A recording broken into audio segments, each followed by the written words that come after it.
I didn't use to rehearse my face. In high school, my expressions belonged to me. They arrived on their own, uninvited and honest, like weather. Somewhere in my 20s, I started practicing them in mirrors. At first as a joke, then as a habit, then as a necessity. The right smile, the right warmth, the right amount of interest.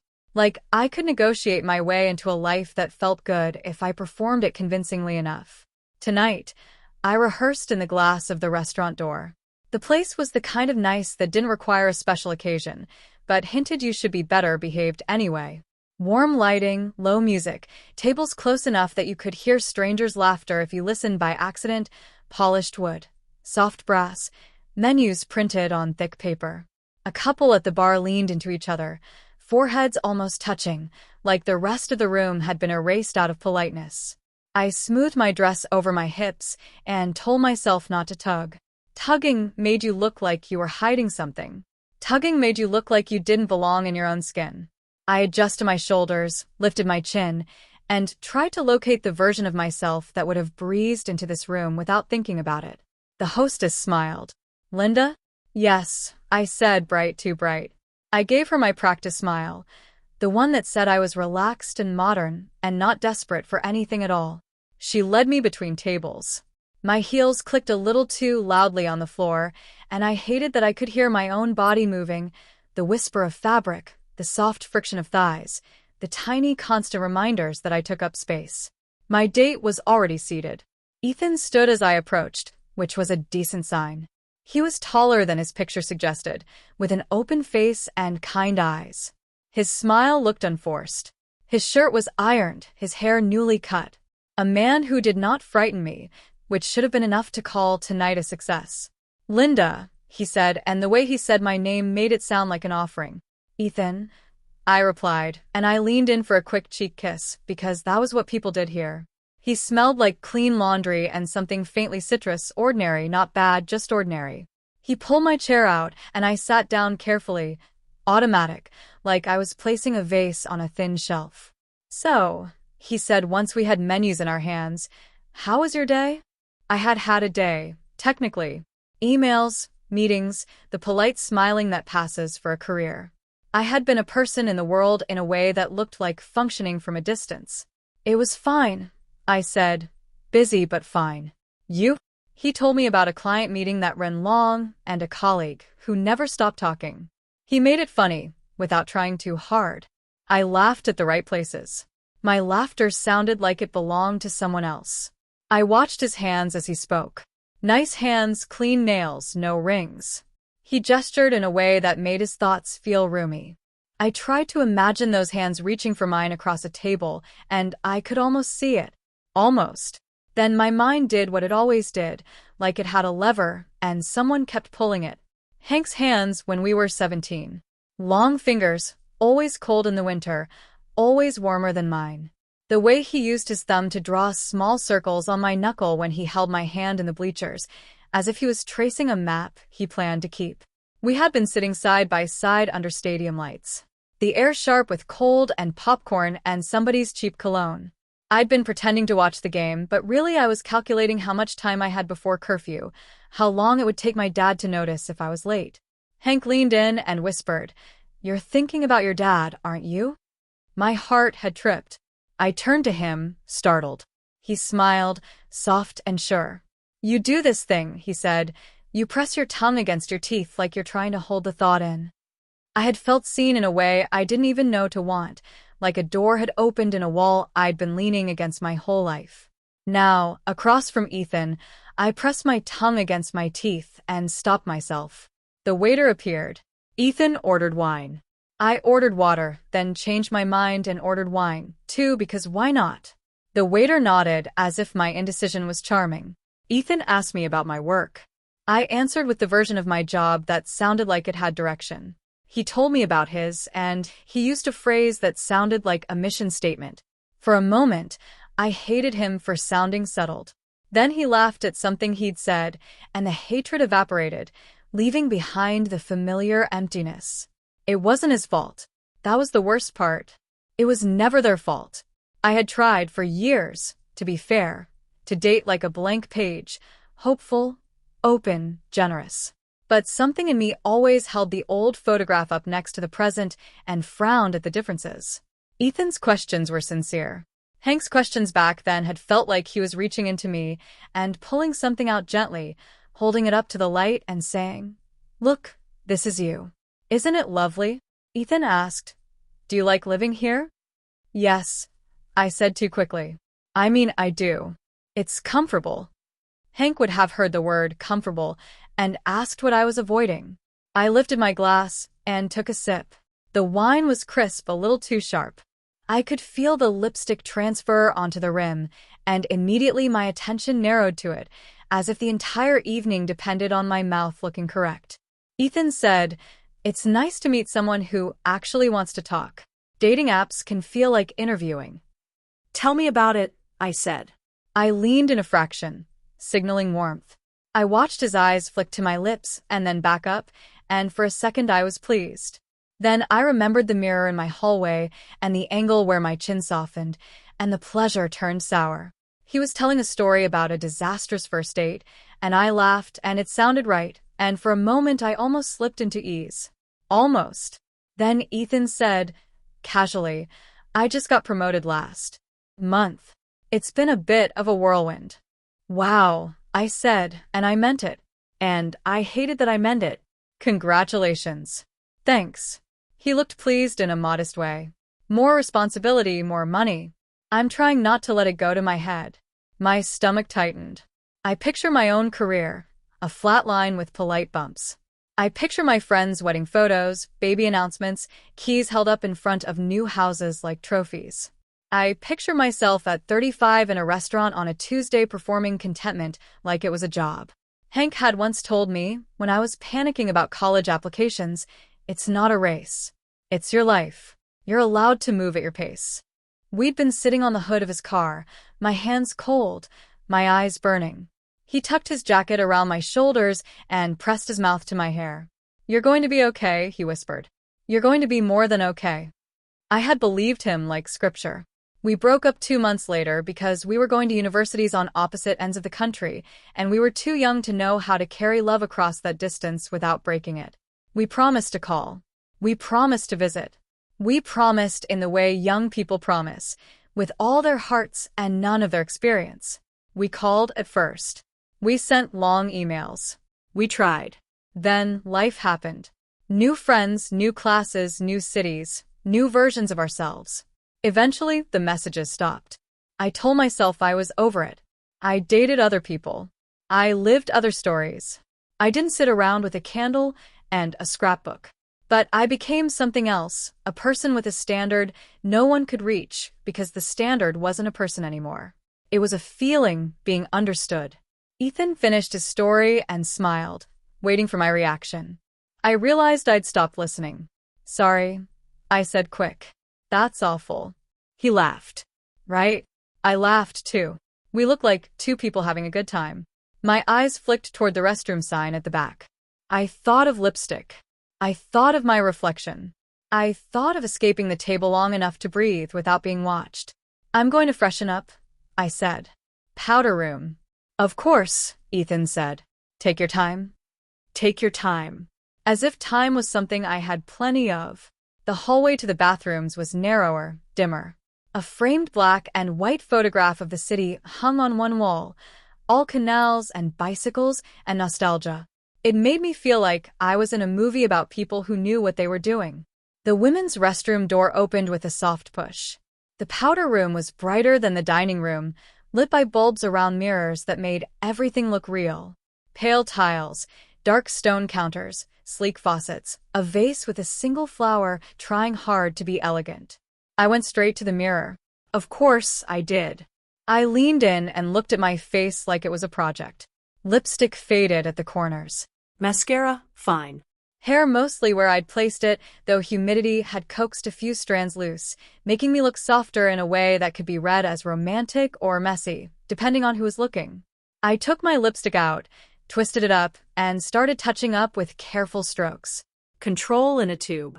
That was when I smelled it. Not vaguely. Not in a polite hint.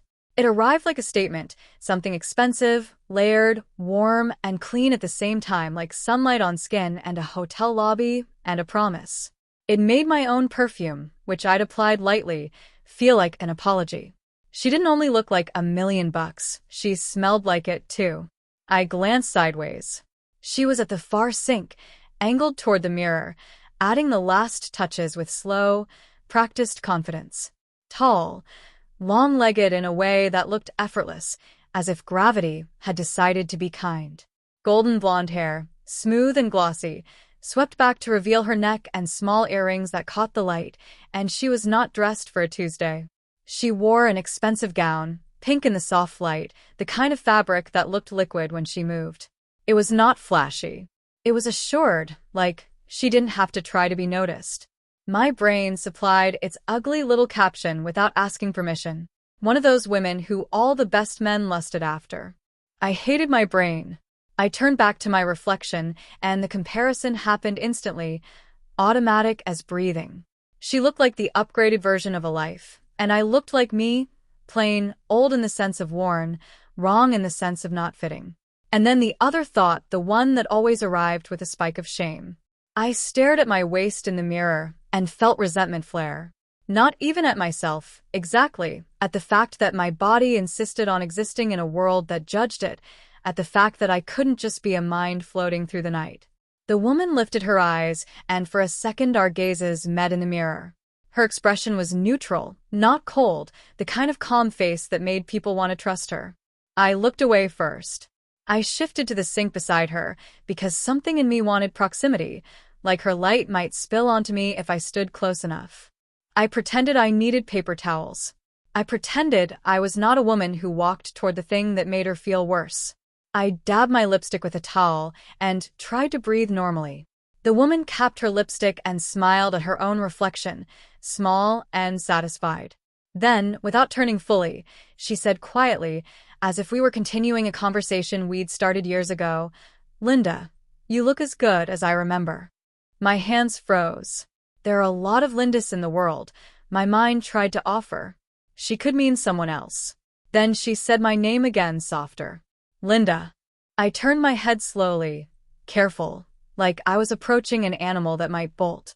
In the mirror her eyes were on mine, not the casual glance of strangers, not the quick assessment of woman to woman. Her gaze held. My throat tightened.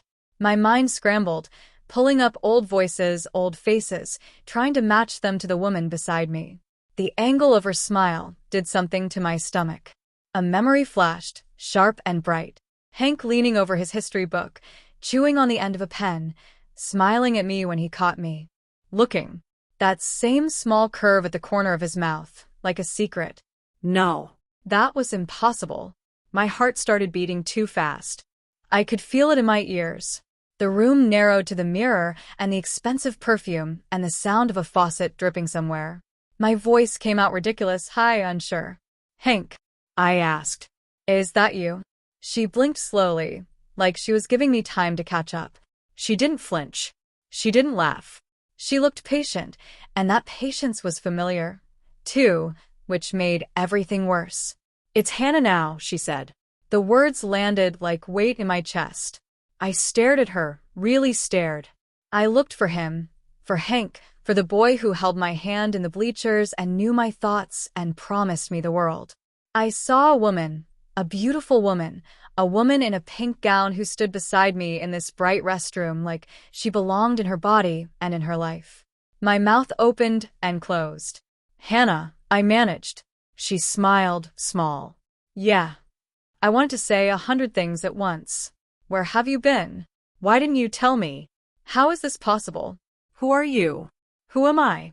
Instead I blurted, "I thought you were a boy," she finished gently. "Back then, yeah."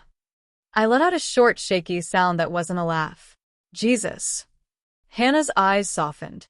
She set her things down on the counter as if she had all the time in the world, as if this conversation wasn't a lightning strike. "I didn't think I'd ever run into you," she said. "Neither did I managed." My hands were still crushing the paper towel. She tilted her head, studying me. "You still do that thing," she said. "What thing?" I asked, defensive because I felt suddenly exposed. With your mouth, she said, when you're trying not to cry. You press your tongue against your teeth. My stomach dropped. No one else knew that. Not because it was a secret, but because no one else looked closely enough to notice or cared. My eyes burned. I blinked hard. God, I said, it is you. It's me, she said simply. The mirror showed both of us.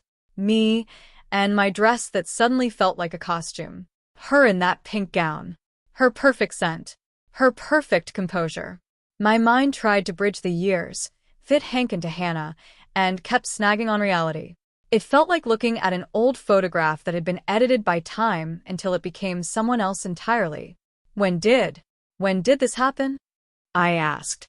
After I moved, she said. Not immediately. I tried to do college as Hank. I tried to be who I thought I was supposed to be.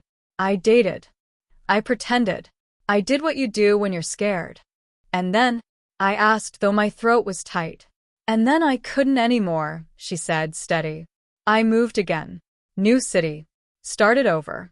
Found people who didn't know me, who didn't have a version of me in their heads they wanted to keep. A new city. A start over. It sounded like freedom. It sounded like something I'd never been brave enough to do. And you just disappeared, I said, sharper than I meant. Hannah nodded as if she'd expected it. I did. I didn't know how to keep you in my life while I was doing it. I didn't know how to tell you. I was terrified you'd look at me and see something disgusting, or that you'd mourn Hank in front of me, and I wouldn't survive it. I should have said something kind. I should have said I would have been there. Instead, my brain focused on one thing, bright and cruel. She was happy. She stood here smelling like money and success. Calm and poised, like the world had opened its arms to her, and I stood beside her, pudgy and tired and 35, and still trying to impress men in restaurants. Are you okay? I asked, and the question sounded pathetic because obviously she was okay. She was glowing with okay. Hannah laughed softly. I'm more than okay, she said. I'm happy, which still feels strange to say, because it took so long to get here. Happy. The word hit me like a slap. Happy wasn't a luxury I'd been given. I thought of myself in the morning, brushing my teeth, looking at my face like it was a negotiation. I thought of my quiet apartment. I thought of dating apps at night like a slot machine of almost. You look, I started. I know, she said, then winced as if she'd heard how that sounded. Sorry. I just mean it's been a lot of work, but yeah, I like the way I look. I like the way I feel.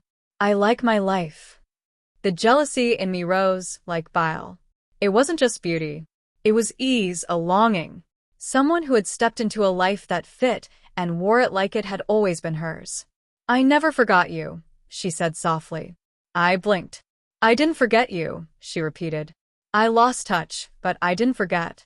You were the only person in high school who made me feel like I could be something else, like I wasn't trapped. What do you mean? I asked. Hannah looked at me like she was choosing words carefully, like she didn't want to bruise me. You were my template, she said. I stared. Me?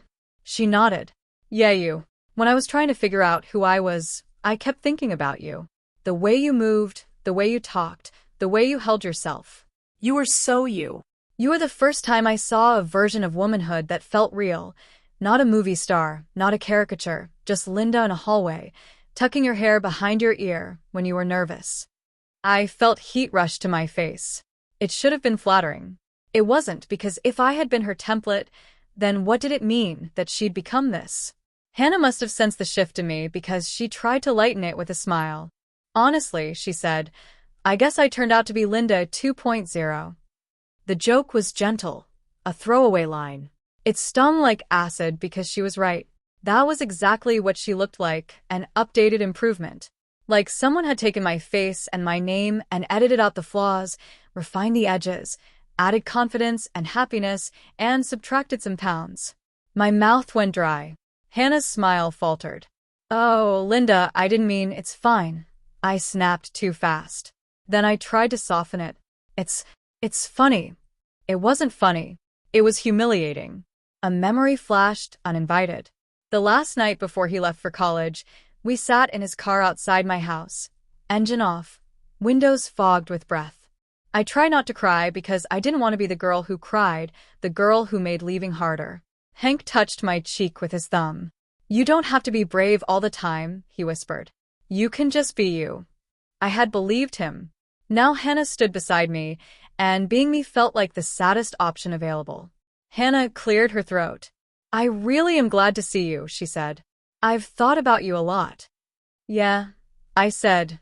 "Me too." Her phone buzzed. She glanced at it, apologetic. "I should go. My husband's waiting." Husband. There it was again. Quiet proof her life had continued, expanded, filled itself with love that didn't include me. "Oh," I said, stupidly, right. Hannah picked up her things. "Listen," she said, hesitating. "If you ever want to catch up, I'd like that." I nodded because nodding was easy. She stepped closer and opened her arms. The hug was brief, but real. Warm body, that pink fabric brushing my hands, that expensive perfume wrapping around me like a memory I didn't want. And there, unavoidable, our bodies met fully, breast to breast through our dresses. Soft pressure, unmistakable. Not an idea, not a story I'd invented, not a trick of lighting in a mirror. Her cheek brushed mine. Her hair smelled clean and costly. In that hug the truth arrived, sharp and simple. Hank was gone. Hannah was here. And neither of them belonged to me. When she pulled back, she held my shoulders for a second and looked at me with something like affection, something like gratitude. "You were important," she said softly. "You still are." Then she smiled and walked out, posture easy, hips swaying as she moved through the room like she owned the space between steps.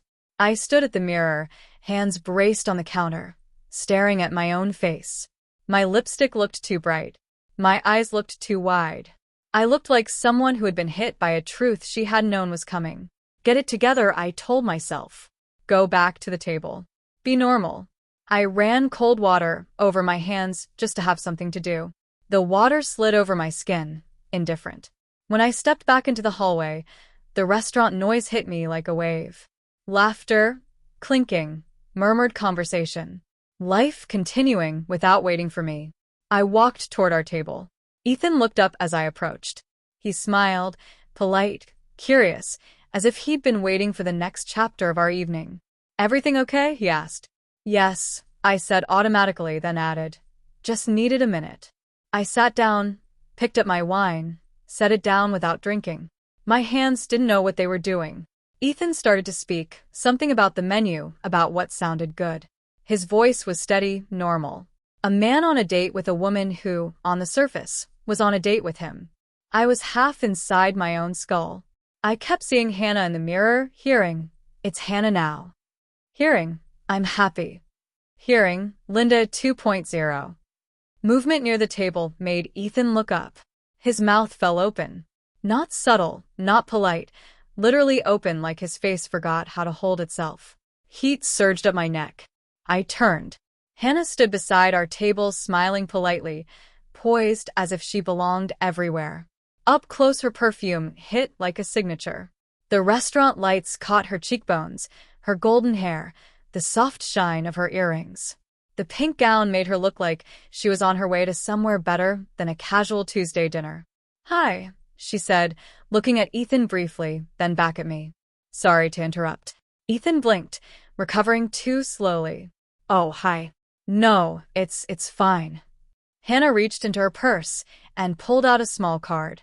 Thick paper, embossed letters, the kind of card you carried when you were the kind of person whose life made sense. "This is my husband's business card," she said, lowering her voice slightly but not enough to be secretive. "If you ever want to catch up, just message. It's easier than trying to find me online." She placed it in my hand. Her fingers brushed mine, light and friendly. "Thank you," I said, and my voice sounded far away. Hannah smiled. "Of course." Ethan was still staring. I could feel it like heat. I glanced sideways, and my stomach clenched. His eyes weren't on her face. They wandered to her cleavage, to the line of the gown, slow and almost unconscious, like he couldn't help himself. The kind of look that made a woman into a display. A cold fury snapped through me, not just because of him, because my brain noticed it, cataloged it, compared it, because I saw Hannah through his eyes and felt the old inadequacy sharpen into something nauseating. Hannah didn't seem to notice, or maybe she did, and didn't care. She gave Ethan a polite nod. "Nice to meet you," she said. Ethan smiled too wide. You too. Hannah looked back at me. Her expression softened, like she wanted to say more, like she sensed my internal storm and wished she could calm it. "Take care, Linda," she said. "You too," I managed. Then she stepped away and moved back into the restaurant with that easy sway, hips moving in a rhythm that made her look like she was comfortable in her body and in the world. Ethan's head tracked her as she walked away. It happened fast, even if my brain insisted on replaying it in slow motion. Ethan stared after her, too long, at her hips, her waist, the way they moved, the business card cut into my palm. I could have said something. I didn't. Anger was loud, but the truth was heavier. I had been chasing Hank for years, or the feeling I had turned him into, a standard no one could reach because it belonged to a different time, a different version of me. And when the person I'd been looking for finally appeared, she had already moved on. Hannah had a husband, a life, a laugh that belonged to the present. She hadn't come back for me. She'd simply grown past the place where I was still standing. I looked down at the card again, a name, a number, a door. Even if I opened it, it wouldn't give me what I wanted. It wouldn't return being 17 and understood. It wouldn't undo all the dates where I smiled and compared and quietly punished men for not being him. Ethan turned back to me like he was returning from a brief trip. He tried to smile, as if we could pretend nothing had happened. "So," he said, too carefully, "what were we talking about?" I watched his mouth move. The sounds arrived, but the meaning didn't attach. My body was still in the restaurant, but my mind was in that restroom mirror, stuck on the words, "It's Hannah now," and the way she'd said happy, like it was a simple fact. Ethan kept talking, a story, I think something about work, something meant to be charming. He laughed at his own line and waited for me to join him. I nodded in the right places. I lifted my wine glass and put it down again. My fingers didn't feel like mine. All I could see was Hannah's life in fragments. The wedding ring, I hadn't noticed at first. The ease in her shoulders. The confidence in the way she walked away, without looking back. The card in my hand, not even hers, but her husband's. As if the past required a chaperone now. I had spent so long looking for Hank. I'd done it politely, like it was a harmless habit, like I wasn't dragging people into a competition they could never win. I told myself I was just picky. I told myself I was romantic. I told myself I wanted to be understood. The truth was simpler and uglier. I wanted to go back. And Hannah had proved I couldn't. She was the person I'd been searching for, and she wasn't waiting. She wasn't lonely. She wasn't unfinished. She had moved on so completely that she could hug me, smile, offer me a number, and return to her husband without it costing her anything. Disappointment sat in my throat like something solid. Ethan asked me a question. I caught only the last word. "Fun." "Sorry," I said. He smiled, patient, but I saw the flicker in him, the calculation. How much effort to spend? How long before he decided this wasn't worth it? "Asked what you do for fun," he said. "For fun, I compare men to a boy who doesn't exist anymore. For fun, I chase a feeling until it turns sour in my mouth. I read," I said, because it was the safest truth I had. "Nice," Ethan said, relieved. He launched into something else, filling the silence like he was patching a leak. I watched him. I watched the way his eyes drifted, restless, as if part of him was still tracking Hannah across the room. I didn't hate him for it, not exactly. It only made everything more disappointing, more ordinary. I wasn't the only one chasing a dream. He just had a simpler one. The waiter came by and asked if we were ready to order. Ethan answered quickly, eager to keep the night moving. He looked at me, prompting. I swallowed. "I'm going to step outside for a second," I heard myself say. "Just some air." Ethan blinked. "Oh, sure." "Do you want me to?" "No," I said too fast. I softened it. "No, it's fine. I'll be right back." I stood before I could talk myself out of it. I picked up my purse. My hand brushed the business card inside, and it felt like an accusation. Ethan watched me, confused, but still polite. "Okay," he said. "I'll just wait." I nodded, the gesture automatic, and walked away from the table. My legs carried me through the room as if they belonged to someone else. Past other tables, other conversations, other couples leaning toward each other like they had somewhere to be together. The door was ahead, glass reflecting warm light. Then, behind me, I heard laughter. Hannah's laughter, bright, easy, in the right place at the right moment. Not a memory, not a ghost, a living sound, shared with someone who is still sitting with her.